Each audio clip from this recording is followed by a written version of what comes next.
हाँ देखो, पहले आप इधर ध्यान देंगे सारे के सारे बच्चे कि अपन इस क्लास के माध्यम से हर एक बच्चे तक इस 10th क्लास की जो मैथमेटिक्स है उसका वीडियो पर पहुंचाएंगे और पूरा का पूरा आपको कंप्लीट यहाँ पर पूरा सिलेबस में यहाँ पर आपको 10th क्लास का करवाएंगे।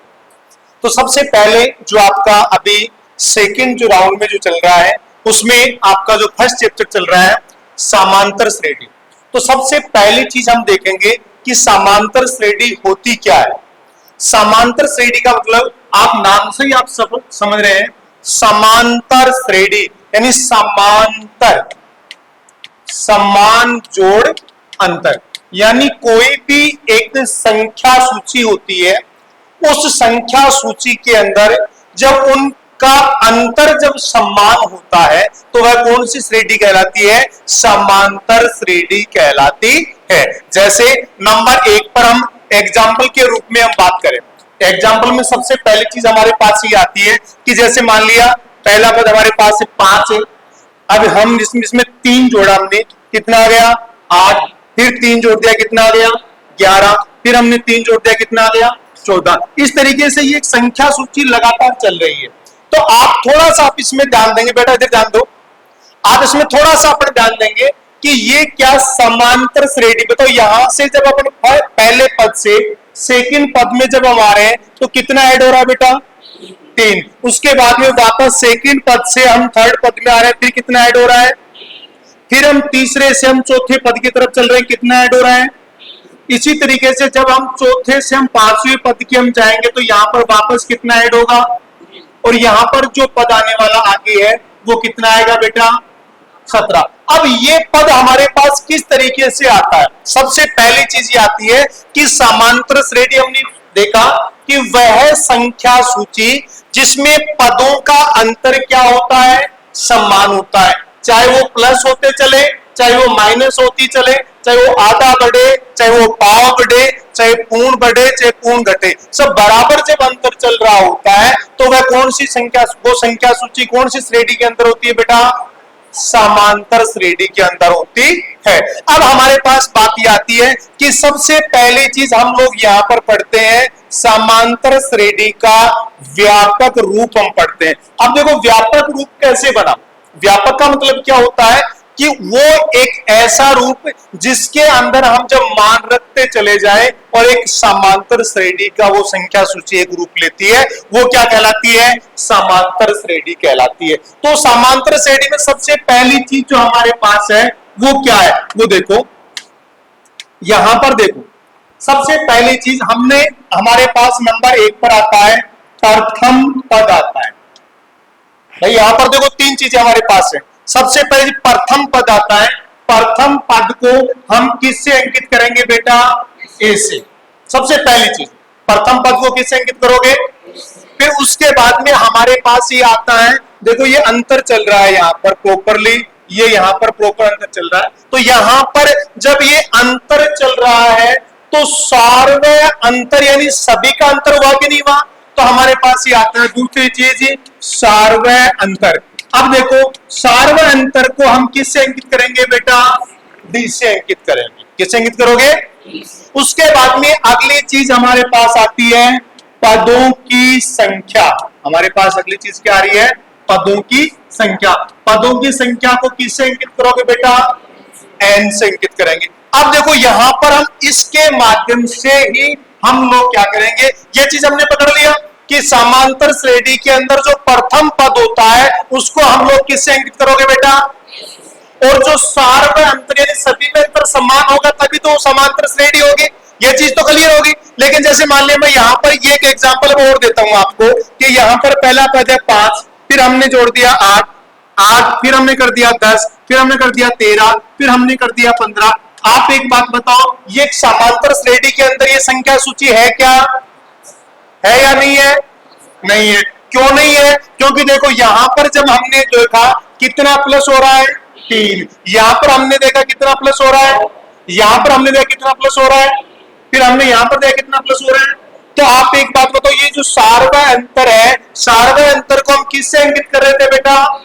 डी से अंकित कर रहे थे। अब आप एक बात बताओ, ये सार्वय अंतर समान है क्या? अरे बोल के बताओ। नहीं है ना। अब सार्वंतर समान नहीं है तो आप एक बात बताओ, ये संख्या सूची हमारे पास समांतर श्रेणी के अंदर है क्या? नहीं है, क्योंकि किसी संख्या सूची में समांतर श्रेणी होने के लिए क्या होना चाहिए? उनका सार्वंतर सभी का क्या होना चाहिए?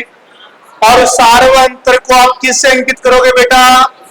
डी से अंकित करोगे। उसके बाद में अगली बात हमारे पास आती है पदों की संख्या। पदों की संख्या को किससे अंकित करेंगे? अब हमारे पास देखो, यहां पर हम छोटी सी चीज हम लेके चलते हैं कि एक बार यहां पर आप ध्यान दें कि सबसे पहला जो पद होता है हम उसको हम क्या कहेंगे? A1। दूसरे को हम क्या कहेंगे? A2। तीसरे को हम क्या कहेंगे? चौथे को हम क्या कहेंगे? इस तरीके से चल रहा है कि नहीं चल रहा है? अब देखो, हम लोग इसका व्यापक रूप भी हम खुद ही बनाएंगे। इसका कैसे? देखो, हमारे पास आया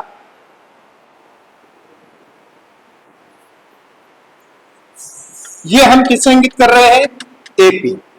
अब एपी में देखो, सबसे पहला जो पद होता है यहां पर A1 होता है। बताओ, पहले पद को हम लोग क्या कहते हैं? ए कहते हैं कि नहीं कहते? अब दूसरा पद देखो, ये पहला पद हमारे पास यहां पर आना एक बार बेटा क्या है?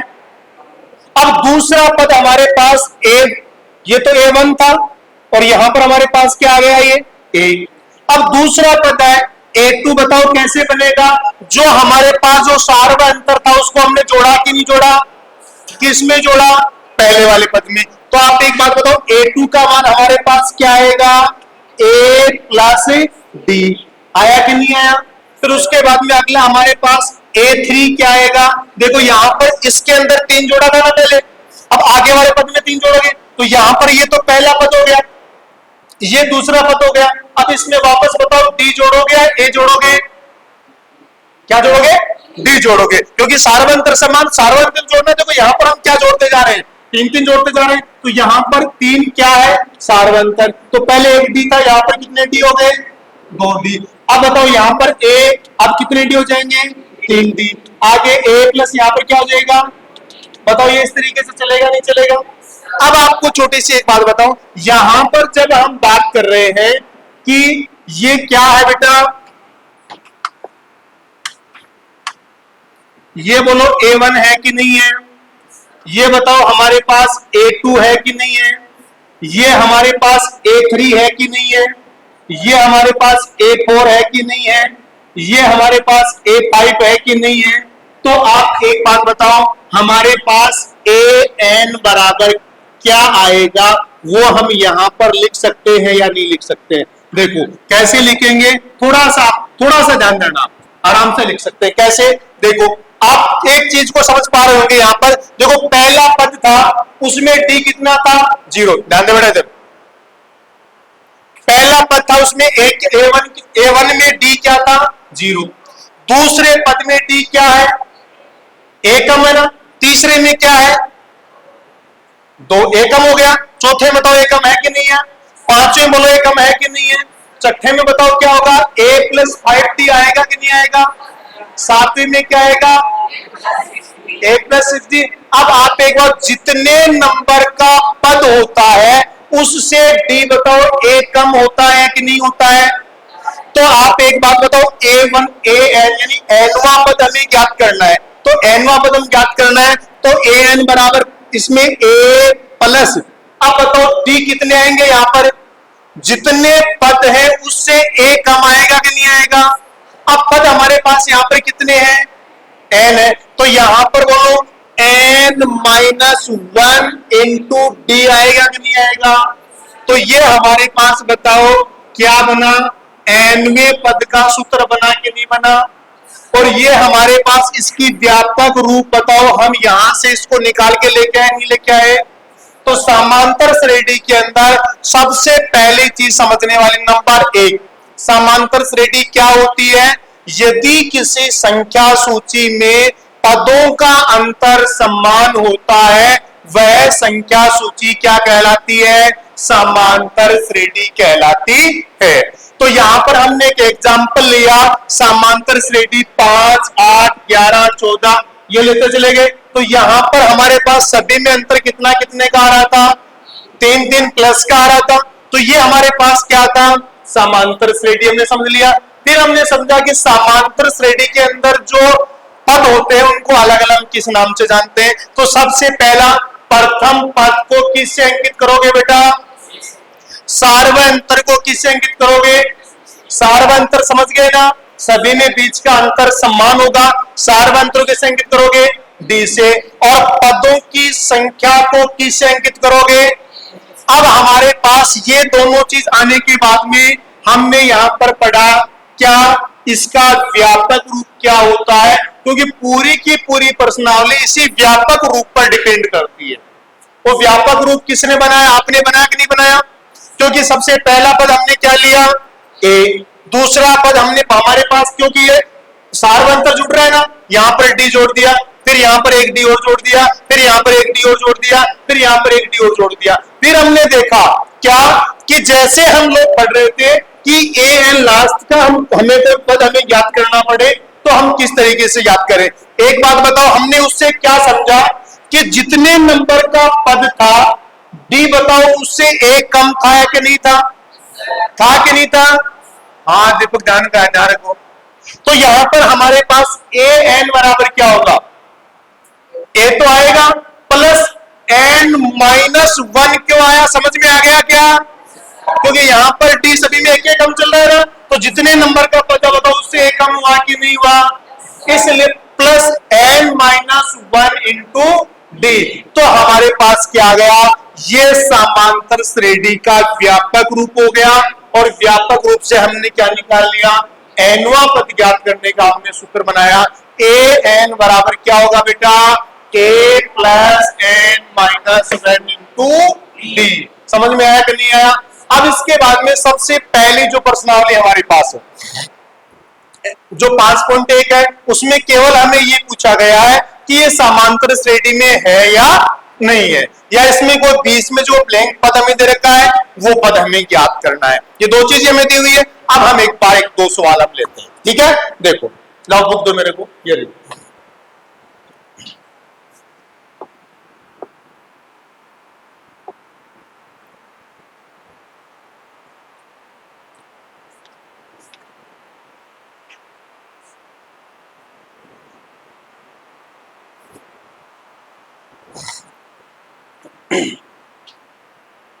देखो सबसे पहले 5.1 की जो अभ्यास है उस अभ्यास के अंतर्गत सबसे पहला सवाल हमें क्या दे रखा है, थोड़ा सा देखो। आप मैथ्स में एक ही चीज का ध्यान रखो, सॉल्यूशन सेकंड नंबर पर आता है, सबसे पहले क्वेश्चन आता है। क्वेश्चन में आपको क्या दिया हुआ है और क्या हमें पूछा जा रहा है, ध्यान दे ले भाई।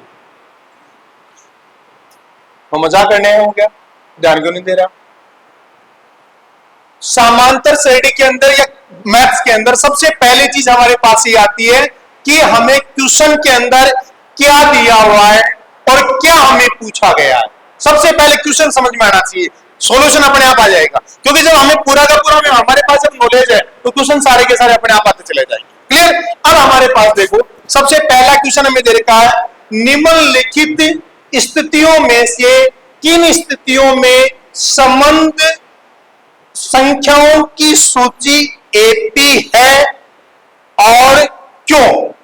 अब हमें क्वेश्चन दिया हुआ है और हमें इसमें पूछा कि एपी है तो क्यों है और नहीं है तो क्यों नहीं है। तो आप एक बात बताओ, यदि कोई भी समांतर श्रेणी अर्थात एपी, मैंने आपको क्या बताया, यदि संख्या सूची में अंतर समान होगा तो आप एक बात बताओ समांतर श्रेणी में होगा कि नहीं होगा। अरे होगा कि नहीं होगा। मैथ्स की बुक है क्या आपके पास, फॉलो पाठ बुक को। देखो पहला क्वेश्चन हमें क्या दे रखा है 5.1 का, निम्नलिखित स्थितियों में किन स्थितियों में समंत संख्याओं की सूची एपी है और क्यों। पहला क्वेश्चन हमें दे रखा है, क्या दे रखा है, प्रत्येक किलोमीटर के बाद एक टैक्सी का किराया, क्या कह रहा है, प्रत्येक किलोमीटर के बाद एक टैक्सी का किराया जबकि प्रथम किलोमीटर के लिए 15 रुपए है और प्रत्येक अतिरिक्त किलोमीटर के लिए 8 रुपए का किराया है। यानी हमें क्वेश्चन में क्या कहा गया है। अब आप एक बात भी देखो, ये समांतर श्रेणी के अंतर्गत ये है कि नहीं, ये हमें बताना है।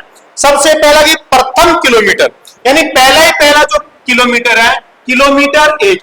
अब 1 किलोमीटर का हमारे पास किराया क्या है, देखो ध्यान देना, पहले किलोमीटर का किराया हमारे पास दे रखा है कि 15 रुपए है। कितने रुपए दे रखा है, 15 रुपए हमें दे रखा है कि इसका 15 रुपए है। अब कह रहा है कि इसके बाद में जितने भी किलोमीटर चलते जाओगे, प्रत्येक अतिरिक्त किलोमीटर का कितने किराया है, 8 रुपए। एक बात बताओ, यदि आपने टैक्सी किराए पर ली तो आप एक बात बताओ, 1 किलोमीटर का किराया ये बना कि नहीं बना, 2 किलोमीटर का किराया आप एक बात बताओ कितना बनेगा, 15 रुपए में आप एक बात बताओ, अब 1 किलोमीटर का किराया कितना जुड़ेगा, 8 रुपए। तो यहां पर 15 प्लस 8 बराबर एक बात बताओ 23 रुपए किराया आएगा कि नहीं आएगा। फिर अगले किलोमीटर 3 किलोमीटर का किराया कितना होगा, पहले किलोमीटर का तो 15 रुपए है। अब आप एक बात बताओ, यहां पर हमारे पास 8 गुणा 2 होगा कि नहीं होगा, समझ में आ रही क्या बात है, क्योंकि पहले 8 किलोमीटर चुके 1 किलोमीटर का, अब यहां पे कितने किलोमीटर बढ़े, 2, तो कितने रुपए हो गए, 16, तो यहां पे कितने रुपए आ गए बेटा, 31 रुपए। अब अगले 4 किलोमीटर जब हम चलेंगे तो यहां पर 15 प्लस 8 गुणा बोलो 3 आएगा कि नहीं आएगा, क्योंकि 4 किलोमीटर में से पहले किलोमीटर को किराया कितना हो गया, 15 रुपए, और अगले 3 किलोमीटर का कितना हो गया, 24। तो यहां पर हमारे पास कितने रुपए आ गए भाई, 39 रुपए आ गए। अब आप एक बात बताओ, इस संख्या सूची के अंतर्गत यहां पर हमारे पास ये जो संख्या सूची है, इस संख्या सूची में आप ध्यान देना एक बार, यहां पर 15, 23,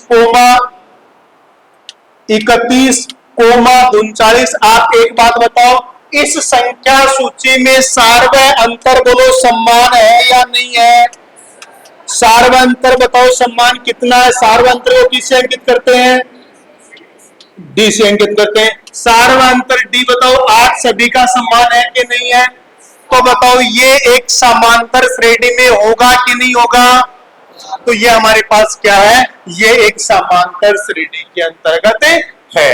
समझ में आया कि नहीं आया। अगला क्वेश्चन देखो, अगला क्वेश्चन हमें क्या दे रखा है, ध्यान देना एक बार, किसी बेलन में उपस्थित हवा की मात्रा, ध्यान देना, तो हमारे पास क्या है, ये एक बेलन है और इस बेलन में क्या है, उपस्थित हवा की मात्रा, जबकि वायु निकालने वाला पंप प्रत्येक बार बेलन में शेष हवा का 1/4 भाग बाहर निकालता है। हमने देखा एक, ये मामला समझ में आया क्या आपके क्वेश्चन, हमारे पास क्या है, हमारे पास एक बेलन है, ध्यान देना, इससे हम समझ रहे हैं कि हमारे पास बेलन है और इस बेलन के अंदर जैसे मान लिया इसमें हवा भरी हुई है, ठीक है। अब इसमें हमारे पास क्या है, हमारे पास एक पंप है और वो पंप क्या करता है, वो पंप इस बेलन के अंतर्गत जितनी हवा है उस हवा का 1/4 भाग बाहर निकालता है। तो मान लेते हैं कि माना इसमें 100 इकाई हवा है, कितनी इकाई है, 100 इकाई। अब एक बात बताओ, सबसे पहली चीज हमारे पास यहां पर पहला पद की हम बात करें तो यहां पर बताओ इसका पहला पद हमारे पास 100 होगा कि नहीं होगा। अब इसमें से क्या हुआ, देखो कहा क्या जा रहा है, प्रत्येक बार बेलन से शेष हवा का 1/4 भाग बाहर निकाल लिया जाता है। तो यहां पर बताओ A2 दूसरे नंबर पर 100 का हमने कितना बाहर निकाल लिया, बताओ भाई 1/4। 1/4 हमने जैसे ही बाहर निकाला तो इसका मतलब हमने कितनी इकाई बाहर निकाली, 25। तो यहां पर इसके अंतर्गत शेष कितनी बची, 100 में से 25 घटा दो, बोलो कितनी इकाई बच गई। अब सेकंड टाइम पर जब काम किया जाएगा, आप एक बात हो, A3 की जब हम बात करेंगे तो यहां पर जो शेष बचा है यानी 75 का कितना भाग निकाला जाएगा, बोलो 1/4 भाग। अब 75 का 1/4 भाग हम निकालते हैं, बताओ कितना आएगा भाई, 75 में 4 का भाग लगाओ, कितना आया, 4 एकम 4, कितने बच गए बेटा, 3। उतारा 5 35, 8 चौक 32 है भाई, 4 बार कट रहा है, 3 बच गए। देखो 75 भाग 4, 4 एकम 4, कितना बचा भाई 3, उतारा 5, 8 चौक 32, कितने बच गए 3 बच गए। अब पॉइंट उतार के हमने 0 उतार दिया, 7 चौक 28, कितने बच गए 2, उतारा 0, 4 पंजो 20, यानी कितने हवा बाहर निकाल दी 18.75। यानी अब हमारे पास उसके अंदर हवा बची कितनी है, यानी हमारे पास 75 में से 18.75 घटाओ। अब आप एक बात बताओ, यहां से ही आप इस बात को समझ जाओ, यहां पर हमने कितना कम किया 25, और यहां पर हम कितना कम कर रहे हैं। तो बताओ यहां पर ये जो संख्या सूची बनेगी, इस संख्या सूची के अंदर बताओ सार्वंतर समान होगा क्या? अरे सार्वंतर समान होगा क्या? सार्वंतर समान नहीं होगा, तो बताओ ये एक समांतर श्रेणी होगी क्या? तो यहां पर हम लोग क्या करें, इसमें घटा के यहां पर लिख दो इसका मान, फिर हम लोग यहां पर हम लिखते हैं क्या, संख्या सूची। और संख्या सूची के अंतर्गत पहला पद हमने लिखा 100, दूसरा पद हमने लिखा 75, तीसरा पद हमने यहां पर ये लिखा जो भी आ रहा है। अब आप एक बात हो, इसके अंतर्गत चूंकि हमारे पास हमने देखा यहां पर ये सार्वंतर समान आ रहा है क्या, चूंकि यहां पर सार्वंतर यहां 25 और यहां पर 18.75 आ रहा है, यहां सार्वंतर समान नहीं है, अतः ये क्या होगी, यह एक संख्या सूची समांतर श्रेणी नहीं होगी। बोलो गाने समझ में आएगी नहीं आई, कोई प्रॉब्लम? तीसरा क्वेश्चन और देखो इसके अंतर्गत, अगला सवाल के अंदर क्या कह रहा है, प्रत्येक मीटर की खुदाई के बाद एक कुआं खोदने में आई लागत, जबकि ध्यान देना एक कुआं खोदा जा रहा है। अब उस कुएं के अंतर्गत क्या हुआ हमारे पास, उस कुएं के अंतर्गत हमारे पास क्या हुआ, प्रत्येक मीटर की खुदाई के बाद एक कुआं खोदने में आई लागत, जबकि प्रथम मीटर खुदाई की लागत 150 रुपए। आप एक बात बताओ मेरे को, यहां पर जब हमें कुआं खोदा जा रहा है, अब उस कुएं के अंतर्गत क्या किया जा रहा है, ये कह रहा है कि जब उसको खोदा जा रहा है तो प्रथम जो किलोमीटर है उसका मजदूरी कितने रुपए लगे जा रही है, 50 रुपए लगे, 150 रुपए लगाई जा रही है। फिर हमें क्या कहा जा रहा है, हमें कहा इसके बाद प्रत्येक मीटर की खुदाई की लागत 50 रुपए बढ़ रही है। अब आप एक बात बताओ, 2 किलोमीटर की जब हम लोग खुदाई करेंगे तो यहां पर 150 प्लस 50 बताओ 200 रुपए आएंगे कि नहीं आएंगे। जब हम 3 किलोमीटर की खुदाई करेंगे तो हमारे पास 200 प्लस 50 बराबर 250 रुपए आएंगे कि नहीं आएंगे। जब हम चौथे किलोमीटर की खुदाई करेंगे तो 250 प्लस 50 बराबर बोलो 300 आएगा कि नहीं आएगा। यहां पर ही संख्या सूची के अंतर्गत आप एक बात बताओ, 50-50 का अंतर सेम चल रहा है कि नहीं चल रहा है। तो बताओ ये संख्या सूची किसके अंतर्गत होगी, समांतर श्रेणी के अंतर्गत होगी। क्लियर मामला। अगला देखो, अगले सवाल के अंतर्गत क्या कह रहा है, एक खाते में प्रत्येक वर्ष का मिश्र धन, ध्यान देना मिश्र धन क्या होता है और मूलधन क्या होता है, दर क्या होता है, ब्याज क्या होता है। देखो थोड़ा सा समझना आप एक बार इस बात को।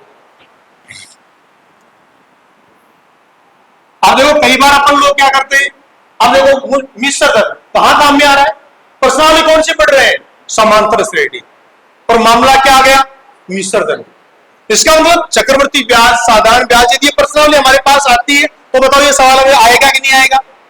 अब पहले वो चीज अपन को सीखनी पड़ेगी। तो सबसे पहली चीज हम लोग यहां पर देखते हैं, क्या एक खाते में प्रत्येक वर्ष का मिश्र धन, जबकि 10,000 रुपए की राशि 8% वार्षिक ब्याज की दर से चक्रवर्ती ब्याज पर जमा की जाती है।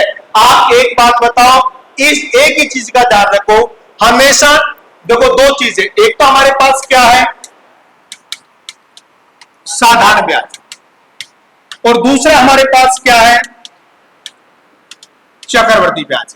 एक बात बताओ मेरे को, साधारण ब्याज और चक्रवर्ती ब्याज में अंतर कौन बताएगा, कौन बता सकता है? चक्रवर्ती ब्याज और साधारण ब्याज में अंतर कौन बताएगा? बताओ शाबाश। है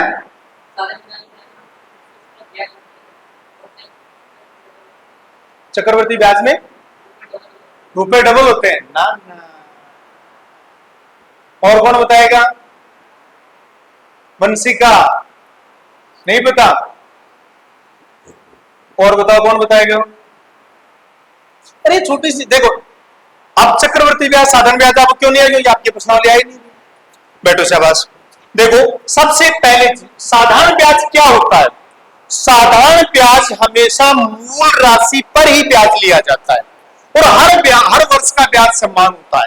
जैसे मान लिया क्या हुआ, हमने किसी आदमी से 10,000 रुपए उधार लिए। कितने रुपए उधार लिए? और 5 वर्ष के लिए लिए और 10% वार्षिक ब्याज की दर पर लिए। यानी एक वर्ष में कितना परसेंट लगेगा? 10%। तो यहां पर एक बात बताओ, 5 वर्ष में कितना परसेंट लग जाएगा? भाई एक वर्ष में, वार्षिक का मतलब क्या होता है? एक वर्ष में। अब वार्षिक एक वर्ष में 10% लग रहा है, तो बताओ 5 वर्ष में 50% लगेगा या नहीं लगेगा? ये बता दो आपको। मैंने लगेगा ना। तो एक बात बताओ मेरे को, 5 वर्ष बाद जिस आदमी ने पैसा उधार लिया है उस आदमी को कितना चुकाना पड़ेगा?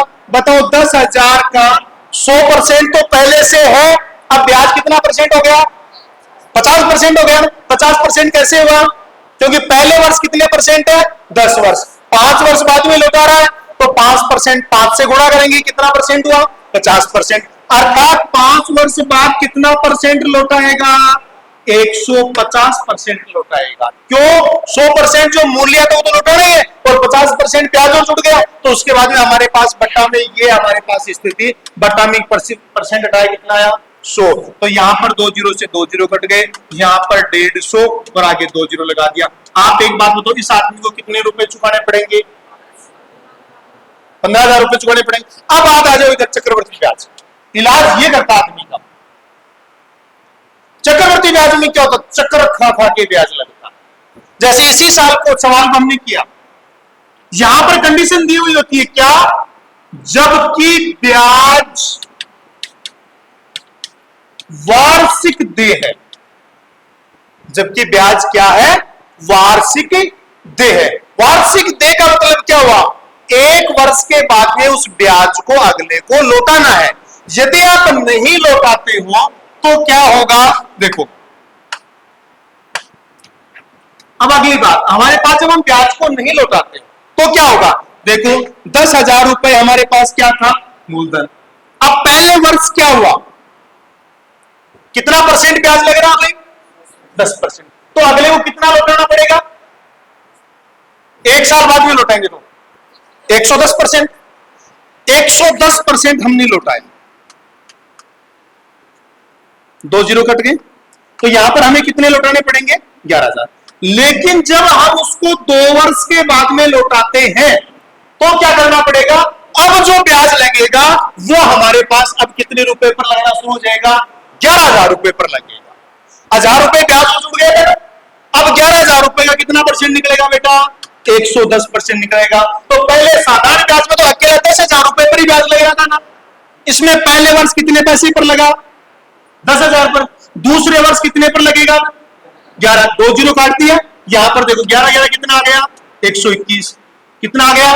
12,100। अब जब हम इसको तीसरे वर्ष जब हम लौटाएंगे तो 3 वर्ष बाद में हम लौटेंगे तो अब हमारे पास क्या होगा? 12,100 रुपए का 110% लौटाना पड़ेगा। समझ में आ रहा है क्या मामला? चक्रवर्ती ब्याज चक्र घूम रहा है, ब्याज पर ब्याज लगता जा रहा है। तो यहां पर क्या हुआ? ये 2 जीरो कट गए। यहां पर कितना था? 110%। तो 121 को गुणा किया हमने 110 से। 11 से किसी को भी गुणा करना तो उसको तिरछा लिख दिया करो ऐसे। यहां पर कितना आया? 13,310 रुपए। तो यहां पर 13,310 रुपए। अब यहां पर आप ध्यान से वर्ष कितना लौटाना पड़ा? तीसरी वर्ष कितना लौटाना पड़ा। अब अगली बार ब्याज किस पर लगेगा, 13,310 पर लगेगा। लगेगा नहीं लगेगा। तो यहां पर हमारे पास एक बात बताओ, जब चक्रवर्ती ब्याज होता है तो ये ब्याज हर साल समान रहता है क्या, नहीं रहता ना, अलग अलग रहता है ना। तो बताओ ये जब मिश्र धन की बात कर रहा है, तो जब मिश्र धन की बात कर रहा है तो बताओ यहां पर चक्रवर्ती ब्याज है, इसलिए हर वर्ष का मिश्र धन में यह चक्रवर्ती ब्याज का अंतर बताओ समान रहेगा या अलग अलग रहेगा, अलग अलग रहेगा। तो जब चक्रवर्ती ब्याज की बात करता है तब तो वो किसके अंतर्गत नहीं है, समांतर श्रेणी के अंतर्गत नहीं है। और जब वो साधारण ब्याज की बात करता है तो वो किसके अंतर्गत आएगा, समांतर श्रेणी के अंतर्गत आएगा। समझ में आ गया मामला।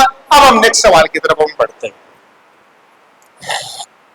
देखो दूसरे सवाल में हमें क्या दे रखा है, 5.1 दी हुई एपी, इसका मतलब एपी दे रखी है, समांतर श्रेणी दे रखी है, जिसमें प्रथम पद सार्वंत्र क्या दिया, आगे बढ़ते हैं। मालूम प्रथम 4 पद लिखिए, जबकि प्रथम पद ए और सार्वंतर डी निम्नलिखित है, नीचे लिखे हुए हैं। अब आप एक बात बताओ, एपी का व्यापक रूप आप लोग जानते हो क्या, अरे बनाया था ना एपी का व्यापक रूप, क्या बनाया था, a comma a plus d comma a plus 2d comma a plus 3d plus comma a plus 4d, और एन बराबर क्या था, a plus n minus 1 into d था या नहीं था। अब हमें केवल इतना ही काम करना है,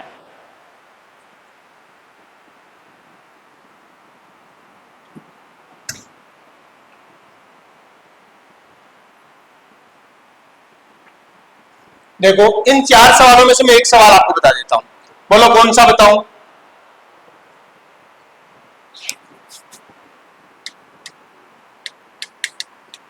कौन सा बताऊं, पांचवा सीन है कि देखो यहां पर एपी के अंतर्गत हमें दे रखा है प्रथम पद ए। अब प्रथम पद ए बराबर क्या दे रखा है, माइनस का 1.25, और उसके बाद में आगे दे रखा है क्या, सार्वंतर दे रखा है। सार्वंत्रों की संकित करते हैं अपन लोग डी से, सार्वंत्र कितना दे रखा है बोलो, माइनस का 0.25। अब हमें क्या कहा जा रहा है, एपी के प्रथम 4 पद लिखो। तो यहां पर देखो हम लोग क्या करेंगे, एपी के प्रथम 4 पद, देखो प्रथम पद ए बोलो क्या होगा, A1 क्या होगा, A2 क्या होगा, A प्लस डी, A3 क्या होगा, A प्लस 2D, A4 क्या होगा, बोलो ये मामला समझ में आया कि नहीं आया। अब करना क्या है, ए की जगह ए का मान रख दो, डी की जगह डी का मान रख दो, यही तो करना है ना। तेरा बेटा क्या नाम है, संदीप, ठीक है। तो यहां पर देखो बोलो ए का मान क्या है, माइनस का 1.25। अब बताओ यहां पर क्या आएगा, माइनस का 1.25 तो ले लिया। अब देखो यहां पर प्लस है, जबकि डी का मान क्या, माइनस का 0.25 है।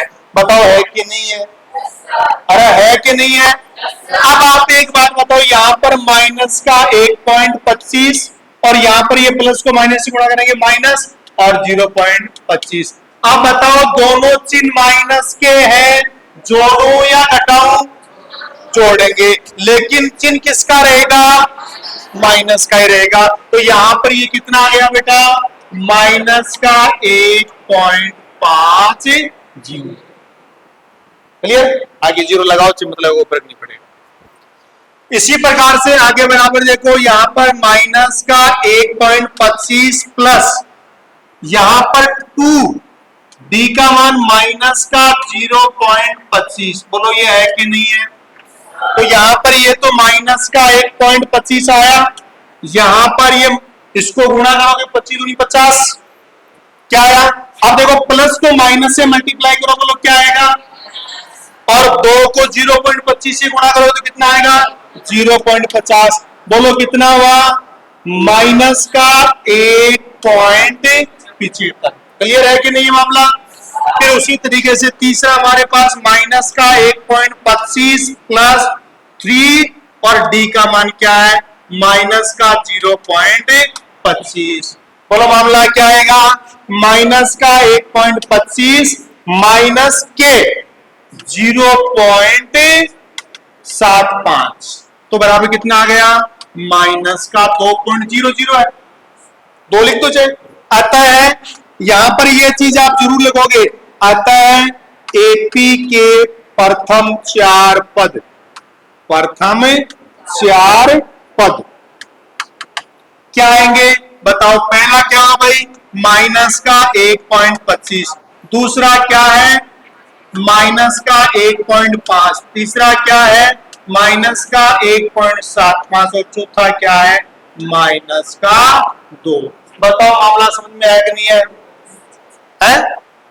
1.50 आप 0 आगे लिखोगे तो भी कोई बात है, नहीं लिखोगे कौन सा?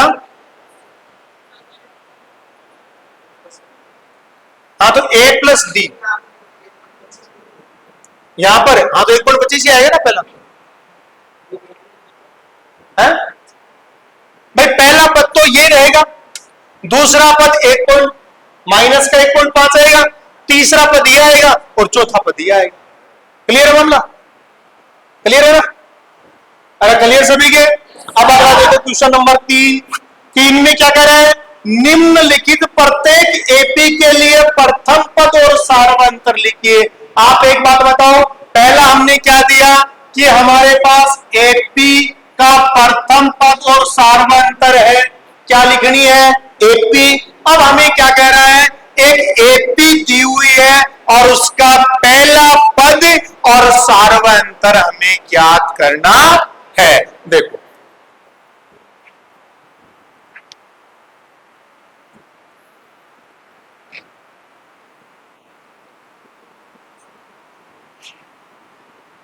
देखो कोई भी एक एपी ले लेते हैं, बोलो कौन से लू तीसरे सवाल में है? चौथा लेना है, चौथा ले लेते हैं। देखो चौथे सवाल में हमें क्या दे रखा है? चौथे सवाल में हमें दे रखा है एपी हमें क्या दे रखी है, ध्यान देना, 0.6, 1.7, 2.8, 3.9। अब हमें क्या करना है? इसमें एपी तो है ही ना पहले से, तो इसका मतलब हमें प्रथम पद और सार्वंतर ज्ञात करना है। आप एक बात बताओ, प्रथम पद क्या आएगा यहां पर? देखो प्रथम पद को बोलो किससे अंकित करते हैं बेटा? ए से अंकित करते हैं। तो प्रथम पद ए बराबर कितना आएगा? 0.6। क्लियर है क्या मामला? उसके बाद में सार्वय अंतर, ध्यान देना, सार्वय अंतर को किससे अंकित करते हैं बेटा? सार्वय अंतर में हम क्या करेंगे? संख्या जो एपी होती है उसमें से बाद वाले पद में से पहले वाला पद घटाना है, चाहे कोई सा भी घटा लो, क्योंकि एपी तो है हमारे पास। यानी चाहे तो इसमें से ये घटा दो, चाहे इसमें से ये घटा दो, चाहे इसमें से ये घटा दो, कोई सा भी घटा दो, सार्वंतर क्या आएगा? समान आएगा। तो हम लोग जैसे घटा देते हैं, मान लिया a2 माइनस a1 घटा देते हैं या a3 माइनस a2 घटा देते हैं।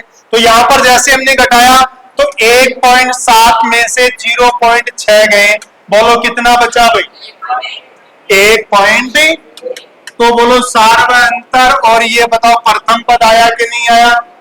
अब चाहे भिन्न में हो, चाहे पॉइंट में हो, चाहे माइनस में हो, चाहे प्लस में हो, कैसे भी हो, केवल हमें घटाना, इसी ध्यान रखना। लेकिन एक चीज का थोड़ा सा विशेष ध्यान देना, मान लिया हमारे पास यहां पर यदि सभी में पहले माइनस का चिन्ह आ जाए तो ध्यान देना इस बात का, सार्वय अंतर ऐसी स्थिति में ज्ञात करते समय, सार्वय अंतर जब हम डी ज्ञात करेंगे a2 माइनस a1 आएगा। यहां तक तो क्लियर है मामला? अब देखो a2 है क्या, ध्यान देना, a2 क्या है?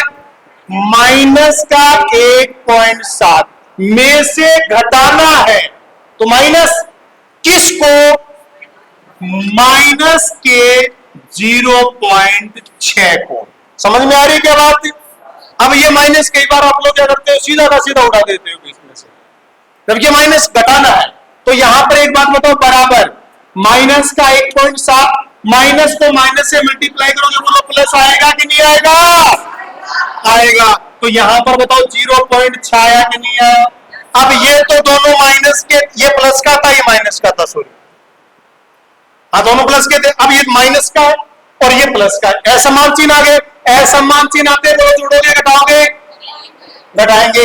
1.7 में से 0.6 गया, कितना बचा? माइनस का 1 माइनस का क्यों बचा? क्योंकि माइनस का क्या है? बढ़ा। समझ में आया कि नहीं आया?